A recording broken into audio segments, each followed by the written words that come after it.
Are the sins of your past finally haunting you?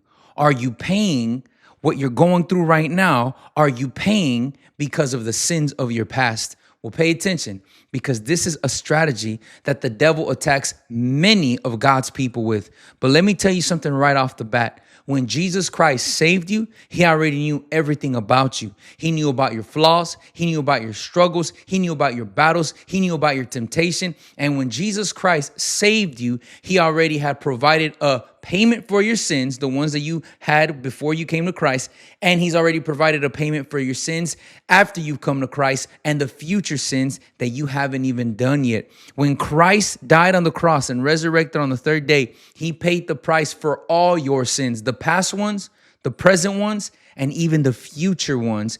And when Christ died on the cross, he already knew about you before you were ever even born. He had provided a payment for all of humanity's sins. For those who call upon his name, he already provided a payment for all those who call upon his name's sins. So why am I saying this? Because when Christ saved you, he already knew everything about you. Do you think Christ saved you so that then just halfway through your salvation, you can be like, oh, you know what? I'm going to remember what you did back in the day. And you know what? I'm going to punish you now. No, when Christ saved you, he paid the price for all your sins. And the Bible says that those who are in Christ are a new creation. The Bible says whoever the Son sets free is free indeed. The Bible says that I make all things new. God is doing all things new in your life. Now, why is this something that people feel? Why is this something that people think? Oh, that I'm paying because of my sins from my past or my sins before Christ or the sins of my youth. Why is this something that people feel? Because of the devil. The devil's the accuser. The devil is the adversary. And the devil is always ready to throw stones at you. Did you know that? He's always ready to remind you of your past, to remind you of your mistakes. And listen, if that's how you're feeling today, I want to let you know that you're not alone. We're going to read about two men of God. One was called a man after God's own heart, and one other man went through so much suffering in his life, but then he went through so much exaltation, and he stands alone. I mean, he stands next to Christ.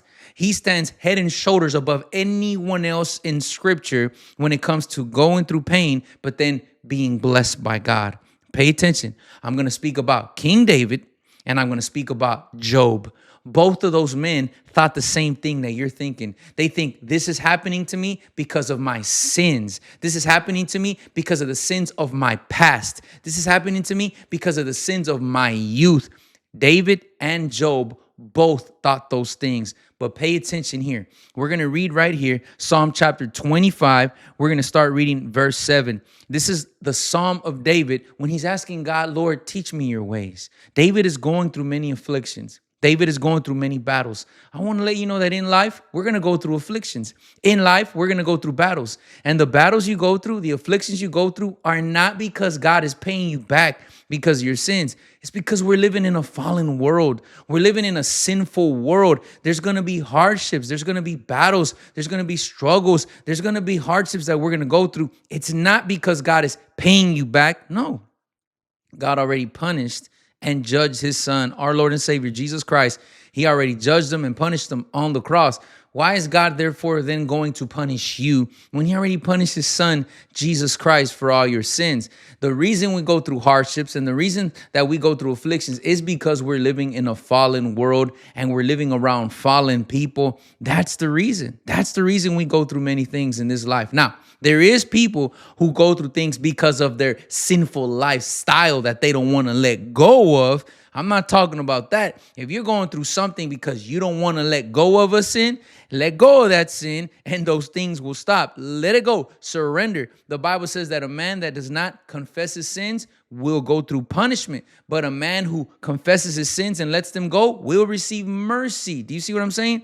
So I'm not talking about people who are living in a sin, practicing a sin, and going through something because of the consequence of their sin. No, I'm talking about people who are saved, living for God. Of course, you're not perfect, you're not flawless, but then something happens in life, and I've seen this with cancer. I've seen this with sickness. I've seen this with family problems. I've seen this with problems in the marriage. I've seen this in financial struggles. Automatically, a Christian gets sick, oh, and the devil doesn't waste no time. They get sick and they remember, oh, it's because of this and this and this. It's because of what I did back in my 20s. Oh, it's because I did back when I was in college. Or they go through a marital issue. Oh, it's because of what I did back in the day. Or they go through a financial struggle. Oh, it's because of the sin from back in the day. No, it's not because of any of those things. Like I said, we're living in a fallen world.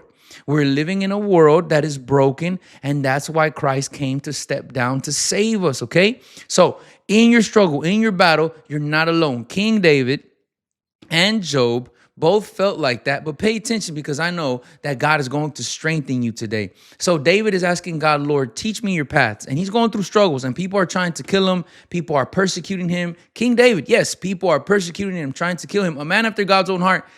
How is he going, or why is he going through all these battles if he's a man after God's own heart? Because even people who love the Lord are going to go through problems. Even people who love the Lord are going to go through battles, but we have a promise. The scripture says that he will never leave us and never abandon us. And the scripture says that you can do all things through Christ who strengthens you. So even people who love God are going to go through problems. But listen to what David says here on this issue, on this topic of, is God allowing you to go through something because of your old sins, or are the sins of your past haunting you, right? Listen to what David says here in Psalm chapter 25, verse 7. He says this to God.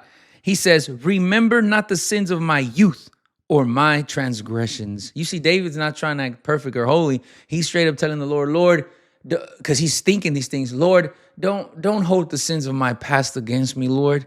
I'm not that same person anymore, Lord. Don't hold those sins of my past against me. And let's continue to read what he says. Remember not the sins of my youth or my transgressions. According to your steadfast love, remember me for the sake of your goodness, oh Lord. David is preaching right here, and he's literally talking about the gospel without even really knowing about it. God is using him to prophesy, and he's giving us the contrast of a former life and a new life. He's saying, Lord, don't remember me because of my sins.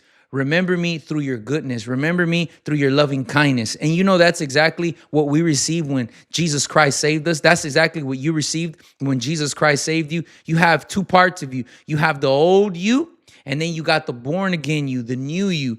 And God wants you to know today, I'm not keeping counts and I'm not holding records according to the old you. I'm treating you according to the new you, to the born again you. And that's what I want to let you know today. David felt the same thing. He didn't understand what you and I can understand today, but now we have this beautiful promise through Jesus Christ that God doesn't just see us like the old us. No, that's been washed away. That's been paid for by the death and the resurrection of Jesus Christ on the third day. Now the Bible says we've been born again. We must be born again. We have a new life in Christ.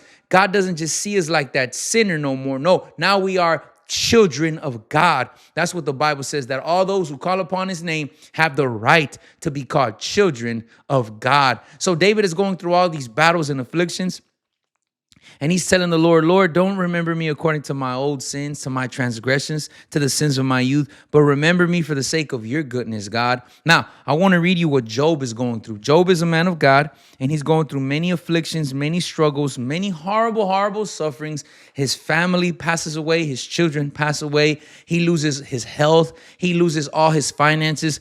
I mean, in today's time, you can compare Job to a man that, yes, his kids passed away in a tragic accident. The Bible says that the house that they were partying in fell on them. There was a strong gust of wind, and the house, the walls, literally, the whole house collapsed on his children, and they died in one day. And on the same day, his finances, his livestock, and his money were all robbed. You can call that like a crash in the stock market. Like his money lost all value. Like he went bankrupt. So on one day, his kids died, and in the same day, he went bankrupt. And then in the same day, he caught a terrible sickness, a terrible disease. So can you imagine? He had a trifecta. He had the death of his children, he had the loss of his finances, and then he had the loss of his health. And he's a man. The Bible tells us that he's a man that would pray every day. He's a man that would worship God every day. He's a man that wouldn't live in sin. He was walking the best he knew. The Bible tells us, according to the best he knew, He was walking in holiness and righteousness. So why is he going through this? And when you read the story of Job, you would assume naturally, because that's how we are. We always assume. People assume. That's why it's not too good to assume. It's good to stand on the word of God. The word of God doesn't go off of assumptions. The word of God goes based off of truth, right? And the truth is that God will never leave you. He will never abandon you. But when people look at Job, we would assume, man, a guy like Job, why is he going through this? And even a guy like Job wasn't squeaky clean. And listen to what he says right here in the book of Job, chapter 13, verse 26. Listen to what he says here. He says, for you write, he's talking about God, for you write bitter things against me and make me inherit the iniquities of my youth. That's what he's talking about. He's talking about the iniquities of his youth. What is an iniquity? It's an habitual sin. It's a sin that somebody didn't just fall in once. It was a sin that people were stuck in, that people were practicing. Job right now is a mature man. But when he's going through his sufferings, he's remembering the iniquities of his youth. And he's saying, God, you're making me inherit those things. Like what I'm going through right now is because of the bad things I did when I was younger. What I'm going through right now is because what I did in my 20s or what I did in my teens or what I did in my 30s. Job is thinking just like us. And he doesn't understand that, no, Job, you're not going through this because I'm paying you back. You're not going through this because you're inheriting what I've already forgiven you of. No, Job, you're going through these things because you're seeing that this world is broken, this world is fallen, and you're seeing that the only one that is able to keep a hedge of protection over you is me, Job. See, God didn't allow Job to go through these things because Job was just some sinner that God wanted to punish. No. In that case, if Job went through these things, we would all be like Job and God would be punishing us on and none of us would have hope. No, God is allowing Job to go through these things because Job is going to be someone who is going to preach the gospel through his life, not through his words, through his life. Job is the perfect picture of, even though humanity might do its best efforts to try to live a perfect life, humanity is broken. Humanity is flawed. Humanity is thwarted. And without God in humanity's life, we're going to go through sufferings and pains and struggles and battles. And the brokenness of humanity and the sinfulness of humanity is going to affect everyone and anyone without Christ. You see, Job is a picture of a man who's doing his best efforts, and he did love God, and he did know of God, but he didn't know God personally. You see, Job is a picture of a man before Christ because he was doing the best he knew to the knowledge he had. But then after the book of Job, finishes and God speaks to Job, Job doesn't understand and he begins to complain just like any of us would. Job begins to complain and then God steps in and God begins to teach him like, Job, I'm the one that created the heavens and the earth. I know what I'm doing, Job. I understand what I'm doing through your life. Job, I'm not mad at you. Job, I don't hate you. Job, if you're going through these things, it's because I'm going to do something in your life. I'm going to use these things to bless you. So let's shift our perspective. Many of you think, oh, I'm going through this because of the sins of my past. I'm going through this because of the sins of my youth. Oh, I'm suffering like this because God is paying me back. No. Shift your perspective. You're not going through this because God is paying you back for the sins of your past. You're going through this because God is going to use this to make you better. You're going through this because God is using this not just to let you know about God, but so that you can see God. You see, that's exactly what happened in the life of Job. Once he went through what he went through, he was able to understand. And he said, God, he said, before I knew about you because I had heard about you.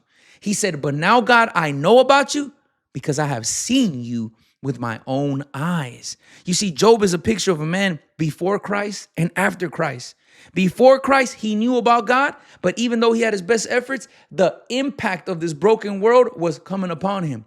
But then he knows God, he sees God, and then you see where he puts his trust in God, even though he's going through sufferings, even though he's going through brokenness, and then you see God exalt him. Job didn't stay there. He got his health back, he got his riches back, and God even blessed him with new family. And people might say, well, what about his children that passed away? Oh, they were in heaven waiting for him. He never lost those children. They were in heaven waiting for him. But here on earth, God consoled him. God gave him some type of consolation because he had more children and more daughters. And the Bible says that his daughters were the most beautiful in the whole land. Job's life, the Bible says, the days of his life of blessing were more than the days of his life in suffering. But Job learned this by putting his trust in God. Right now, I want to tell you that. Right now, you're like David. Right now, you're like Job. And you're thinking that God is paying you back. You're thinking that this is the sins of your past haunting you. No. Right now, what you're going through is just an eye opener of the broken world that we're really living in. Right now, that you're going through is just an eye opener of the reality of sin. But right now, what you're going through, shift your perspective and don't see it like Job in the beginning or like David in the beginning, but see it like David and Job when they finally understood, God, you're just trying to let me see you better. You're not doing this to hurt me or to destroy me. You're allowing me to go through this because you're going to exalt me. You're going to mature me. You're going to develop me. You're using this, Lord, to strengthen my life and to let me see you, Father, for who you really are. I want to let you know that when you come out of this, you're not going to come out worse. You're going to come out better. And you're going to be able to encourage other people that are going through the same thing that you're going through. You're going to be able to encourage them, and you're going to have an impact in the kingdom of God. You're not going to go to heaven alone. You're going to reach people, and you're going to encourage people, and you're going to be the reason that God is going to use you. You're going to be the reason through you. God is going to use you. God is going to use you. You're going to be the reason that many, many people are going to be encouraged, and many people are going to surrender their life to Christ. You're not going to get to heaven alone. God is going to use you to be a blessing to many people here on this earth. Continue to trust the Lord. God is with you, and he will never, ever abandon you. Keep walking forward, and you're going to see the exaltation like David. Keep walking forward, and you're going to see the exaltation like Job.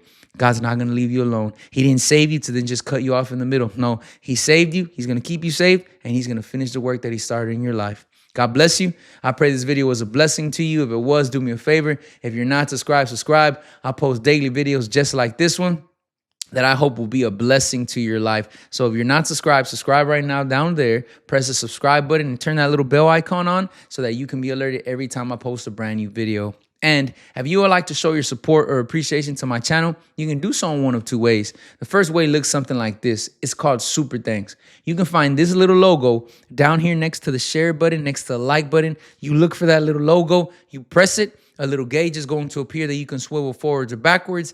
Anything you feel in your heart is a blessing to my life. It is greatly appreciated. Thank you in advance. And if you're watching this on TV, you press that little logo, a little scan is going to appear. You take a picture with your phone, and you can choose whatever you feel in your heart. Thank you in advance. The second way is called channel membership. This is for people who say, man, I like what God is doing in this channel, and I want to show my monthly reoccurring support. If that's something you're interested in, you can click the link in my description, and you can become a channel member today, receiving special access to badges, stickers, and channel member only videos, channel member only live streams. You're going to receive access to that. And pretty soon, I'm going to start doing channel member only lives, like upcoming soon. I'm going to start doing channel member only lives and channel member only Q&As. So make sure that you become one of the 3 levels. Any of the levels gives you access to everything that channel members have access for. And I'll see you soon, Lord willing. God bless you. Before you click off, make sure you watch one of these videos. I know that God's going to speak to your life. Have a blessed day.